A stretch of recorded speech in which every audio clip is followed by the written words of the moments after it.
की मराठ्यांच्या एवढ्या लढाई आपण बघितल्या, या मराठ्यांच्या नेमक्या जाती तरी किती रे?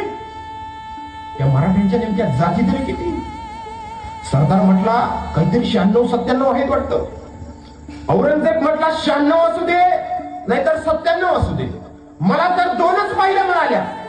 एक या स्वराज्यासाठी रक्त सांडणारी एक जात, घाम गाळणारी एक जात, आणि दुसरी माझ्या पुढच्या पिढीचं काय होईल, माझ्या घराचं काय होईल, वतन तर टिकल का, औरंगजेबाला सामील हो असली दुसरी जात.